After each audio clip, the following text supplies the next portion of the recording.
Hello guys, magandang umaga sa inyo lahat and welcome back to my channel. So today, nandito tayo sa may kamatis ko. And itetrim po natin sila ulit kasi makikita nyo, ang lago na naman po ng mga dahon. Then, may papakita ko sa inyo na pag nakita nyo sa puno ng kamatis nyo, nangyari ito sa bunga niya, dapat alisin nyo po ito agad. Kaya, samahan nyo ako.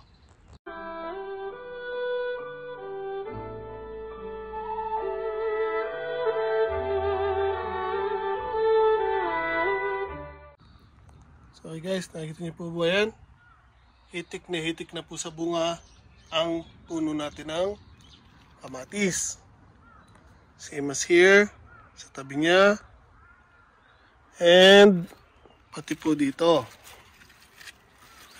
Kung makikita niyo po, kumpulan sila. Pero again, malalaking kamatis po yan. Apple tomato yan. Tingnan niyo na lang po ito. So itong nasa unahan niya malalaki na pero patuloy pa rin po siya naglalabas. So ito yung sinasabi ko. Ito nakita niyo may butas na yan. So yan, may insekto na po sa loob niyan. So once na makita niyo po yan, alisin niyo po yan. Yan, makita niyo po. Sira na po yan. So may uod na po sa loob niyan. So tapon nyo na po yan, alisin nyo or itambak nyo sa may compost. Pwede rin sunugin nyo para yung mga insekto na sa loob ay mamamatay na po. So now, lagyan mo na sa isang tabi yan. So for now, lilinisan natin tong kamatis natin. Dahil kung makikita nyo po, ayun po napakalago na. So una, nakita ko ito sa likod ng mga kamatis, meron to sucker. Yan po, may tumubo dito. So ayan, so alisin po natin yan. Hindi na po natin kailangan yan kasi mga agaw lang po ng nutrients yan. Next is yung mga branches na yan.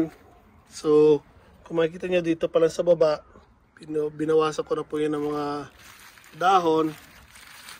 So, selective pruning po ginagawa natin. So now, magbabawas tayo. Titingnan natin kung ano mga hindi natin kailangan.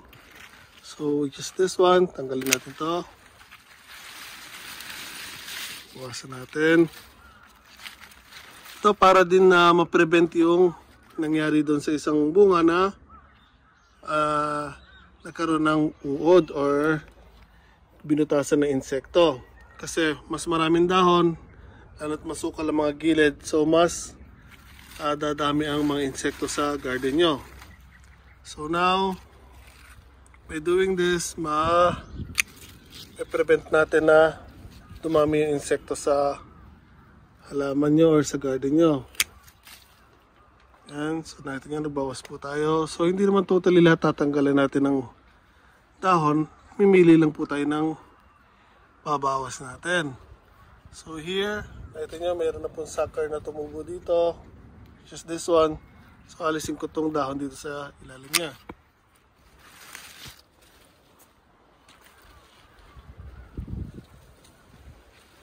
Makikita nyo po, patuloy pa rin po naglalabas sila. And again, nakita nyo po ba yan, no? Kumpulan yan. So just imagine, pag naglakihan yan, dikit-dikit.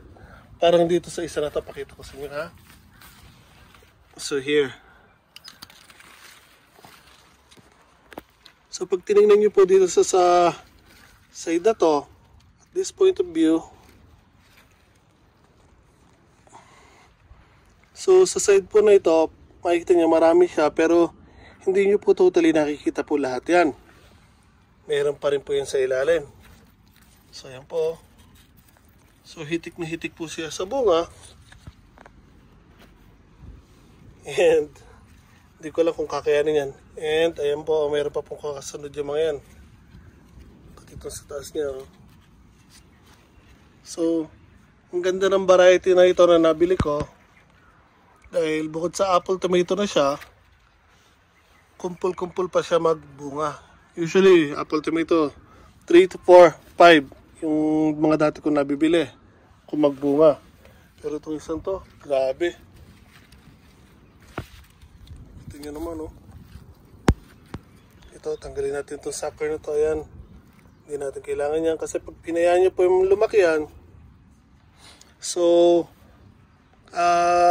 masasayang po yung nutrients na pinapadala ng ugat sa halaman. Kasi instead na pumunta siya sa mga bagong shoots sa dulo at dito sa mga bunga, dito po siya magpapadala ng nutrients. So, kakain po ng maraming nutrients siya para lumaki and hindi po natin kailangan yan. So, tanggalin natin yan para mag-focus ang halaman sa pagpapalaki ng mga bunga niya at pag-grow out ng mga bagong shoots.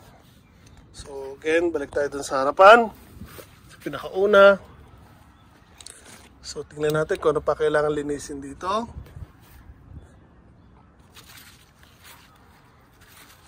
So, ito paliwanag ko ulit sa inyo. Ito, mula baba, hinayaan ko mag-grow out. Tapos mga 100 kalat kalahati, hinayaan ko siya mag-split. So, ayan, nagdalawa na po yung branch. Then, ito po, split po ulit siya dyan. Then there, dito, dito. So, hindi ko po siya hinahayaan na mag-bush out. So, pag nagkaroon siya ng suckers dito, alisin nyo po para hindi po magagawan sila sa nutrients. This way, pag malinis po ang halaman nyo, may time na gaganda ang mga bunga ng halaman nyo. Hindi lang po ito sa kamatis, pwede rin po sa talong, sa mga palaya. So, once na stable na siya, doon nyo siya hayaan mag-split. Then hayaan nyo ulit mag-grow out, bago hayaan nyo ulit na mag-split. Tapos, hanggat maaari, tulad nito, may kamatis po tayo dito, may bunga. So, dito may dahon or may sucker. Huwag nyo pong hayaan na lumaki yung sucker dito. Tanggalin nyo po yung sucker para yung unang bunga po niya, doon po pupunta yung mga nutrients na pinapadala ng ugat ng puno nyo. So again, ayan po. Kung hindi natin lilinisin yan, lalago po ng lalago yan. Which is okay din naman kung gusto nyo lang ay quantity, maramihan na bunga. Pero sa atin naman po, ang ginagawa natin dito ay selective or quality ang hinahanap po natin. So, this way, maglalakihan po na magaganda yung mga puno nyo o yung mga bunga ng puno nyo. At pag hinayaan nyo naman po mag-bush out siya, yes, marami kayong mapipitas. Pero hindi po kasing laki ng mga ibubunga pagka ganito po ang ginawa nyo na selective lang po yung gagawin nyo na lalaki ng mga branches at makonsentrate yung nutrients sa bunga ng kamatis. So, itong isang to, nakita nyo may putok po dyan. Okay pa naman po siya, pero I think tanggalin na natin yan. So, pumutok na yan. So, lalaki yan, pangit na. So, alisin po natin yan. Ito, medyo light pa lang yung sira. So, okay pa lang yan. Kaya muna natin yan, tira natin. So, balik tayo sa pruning. Again, hindi tayo babawas masyado. Selective lang, konti-konti lang. So again, ito meron naman pong sucker dito na lumaki na. Pero may dahon siya doon sa likodan niya, which is this one. So alisin natin to para mas dumiretso tong sucker na to. Ito may sucker dito, hindi natin siya kailangan. Tanggalin natin. Also this one. Ang iwanan ko itong kasunod na malaki.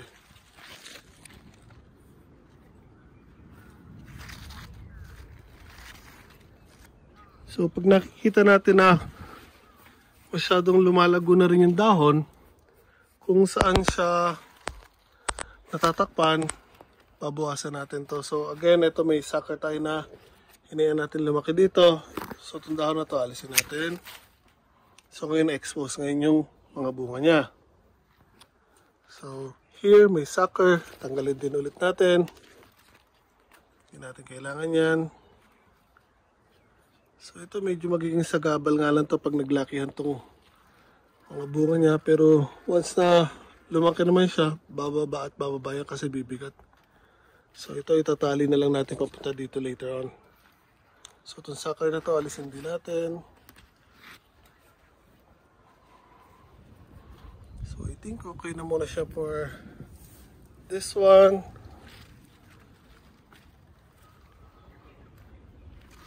Ito sa labat ng dahon. So alisin natin itong isang to na halos bumabangga na doon sa kabila para lang luminis ng konti. Tanggalin natin itong isang to.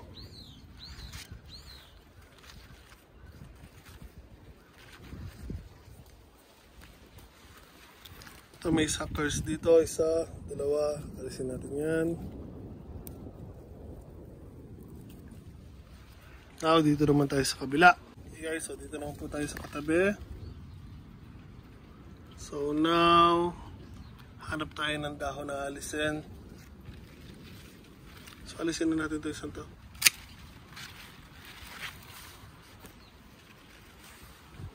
Ayan, na-expose na.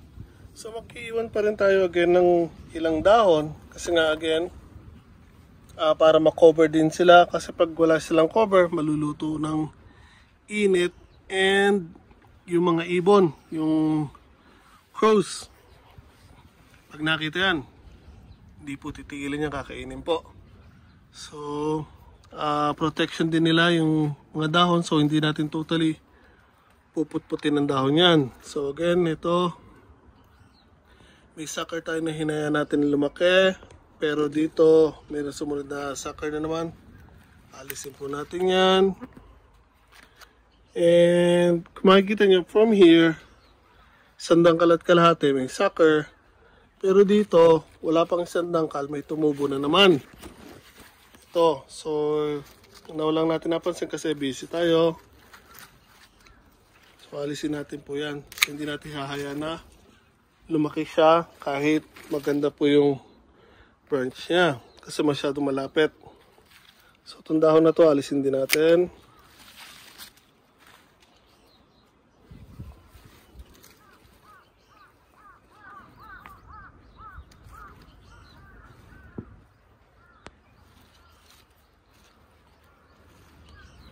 Okay, sa tabi niya. So from here may sucker dito, tanggalin natin itong dahon na to. So yung sa baba niya may sucker na naman, alisin natin. So from here pangatlong dahon may lumabas na naman na sucker, so wala sakto isang dangkal. Tanggalin din muna natin yan, wag muna natin hayaan na lumaki, ang hayaan natin yung susunod. So, kailangan may tali natin dito kasi babagsak siya. So, may lalagyan po natin ng tali yan. So, itong dahon na to, tanggalin natin.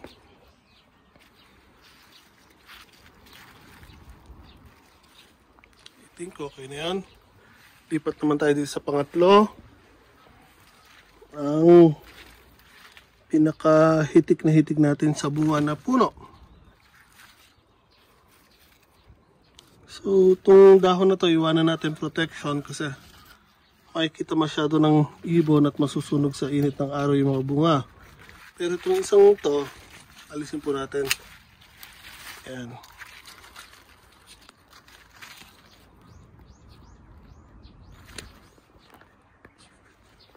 Ito sa pinagalisan ko ng sucker, meron naman tumutubo na dalawa. Alisin po natin yan. Dito meron din. So, inuulit ko, hindi nyo naman necessarily kailangan alisin yan.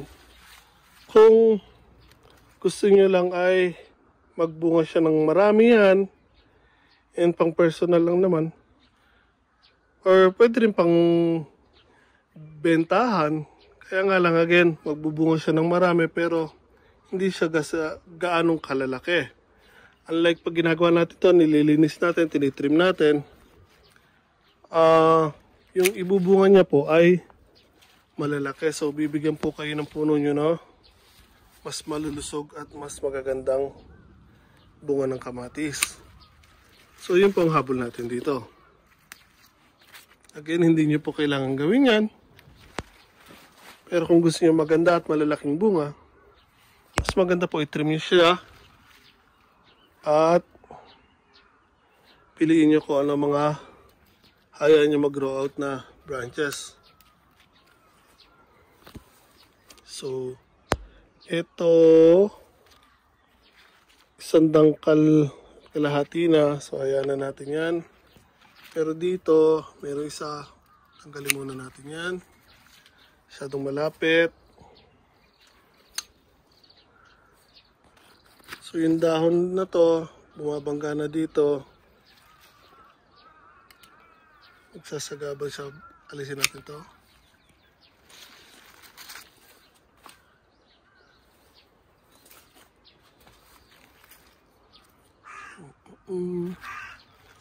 So, ito may sucker dito. So, kung mapapansin nyo mula dito, masyado na mahaba yung tumaas sa kanya ng walang sucker. So, hahayaan na po natin tong isang to na lumaki. So, tanggalin lang natin yung dahon sa ilalim niya. Tanggalin din natin to. Ay! Napasobra cut ko. Ayan, tinamaan. Sorry. Sana siya magtampo. So, unaw ko lang napansin, ito palang isang to, hinayaan ko palang tumaas ng walang sucker na nag-branch out. So, ito hayaan ko po to. Pero aalisin ko itong isang to sa taas. Okay. Tanggalin natin itong dahon na to.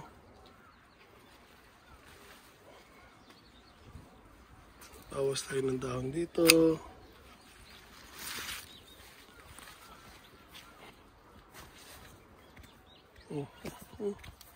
So, alisin natin ito isang to. So, I think okay na po yan. Now, tatalian ko yung mga ibang branches dyan kasi bumababa na or yumuyuko na. So, kulang ko ng tali. Then, tatalian natin yung mga branches. Okay, sa una ito, lagyan natin ng tali dito.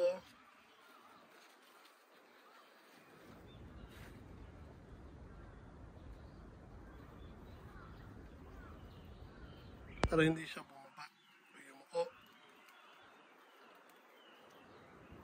So, may iwasan din po yun na mabali yung sanga niya once na dumami yung bunga and paglabakas po yung hangin. So, protection na rin po yun ng branch niya.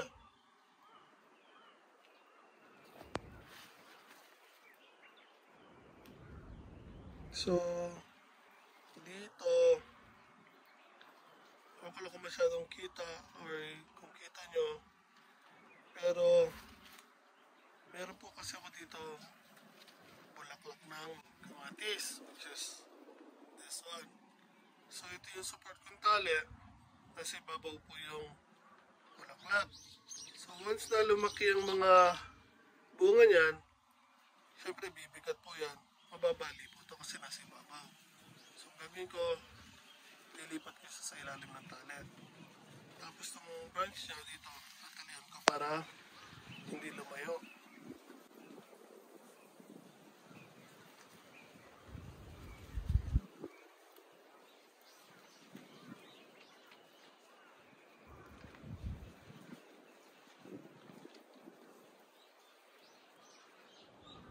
So, nilalagyan ko po lagi ng suporta o tali itong mga sanga ng kamatis natin kasi ito pong kamatis natin ay tumataas po ng tumataas yan. And kung hindi nyo lalagyan ng ganyan suporta, maaari po silang matumba pag dumami yung bunga or pag lumakas yung hangin, maaari po silang bumagsak din. So, as much as possible, lalagyan nyo po lagi sila ng mga suporta. Isang sanga na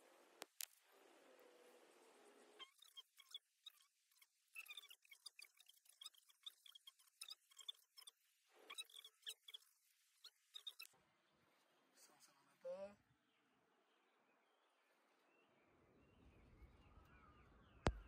Wait, bago ko gawin yun.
So guys, so ito po sinasabi ko, itong sucker na to, makikita niyo po mula dito kung saan siya nag-split. Isang dangkal mahigit po siya. Kung tutusin, pwede ko na siyang hayaan. Kaya nga lang, dahil limited yung space ko na dito, so pag ginayaan ko siya, masyado na magiging crowded dito. So kesa hayaan ko siya lumaki, alisin ko na lang po yan. Dahil kung makikita niyo po, tapos na po yung balag natin o yung pagapangan dito. Wala na po tayo dito. So kung meron pa sana dito, hayaan ko siya dito lumago. Pero since wala na, yung isa natin sanga ay dadumadaretso dito. Yun may isa nandun. So masyado na sila magdidikit-dikit pag hinayaan ko. So alisin ko na lang po yan. So wag po tayo manghinayang dyan. Kailan po yan, mas maayos po silang magiging tingnan. So again, ito po inalis natin. Kung makikita niyo po, malusog po siya, malaki.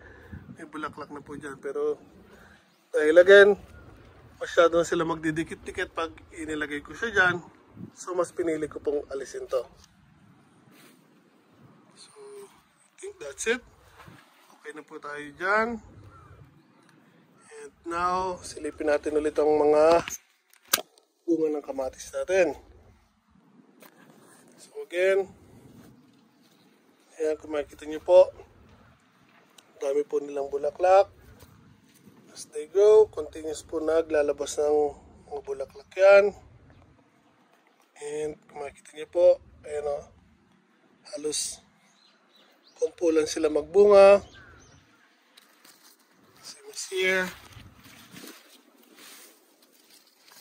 At ito, again, ayan o, napakarami o. Kumpulan po ang bunga. Pati po dito. So, again, maganda itong nabili ko na variety this year. Hindi tulad last year. Medyo pangit yung nabili natin ng kamatis. So, yung nakita nyo kanina, again, yung may butas. Once na makakita kayo ng ganon, kahit malaki na po siya, tanggalin nyo, pitasin nyo, tapon nyo, or better yet, sunugin nyo. Ilagay nyo sa isang siga, sunugin nyo para yung itlog or maliliit na insekto na nandun, mamamatay po siya at hindi na po dadami. So yun po ang best way na gawin. So again, ayan po, siguro in a week or two, unti-unti na pong mahihinog yung mga yan. Kasi again, malalaki po na kamatis yan. So maglalakihan pa po sila.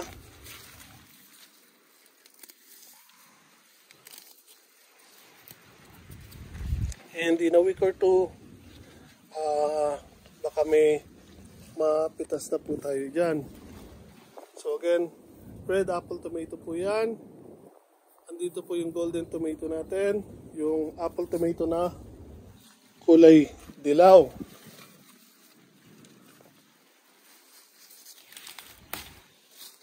Ayan po, nakikita niyo po. Ito po yung same variety ng tanim ko last year na dilaw na malalaki na napagkamalan kong mini tomato. So most probably ang nagkaroon ng problema doon is yung sa labeling sa binilihan ko.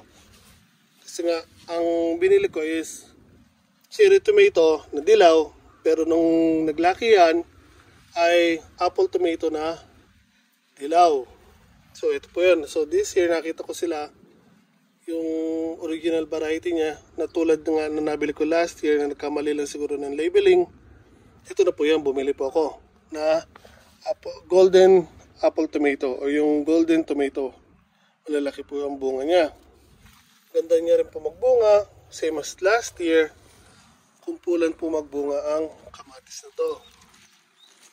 So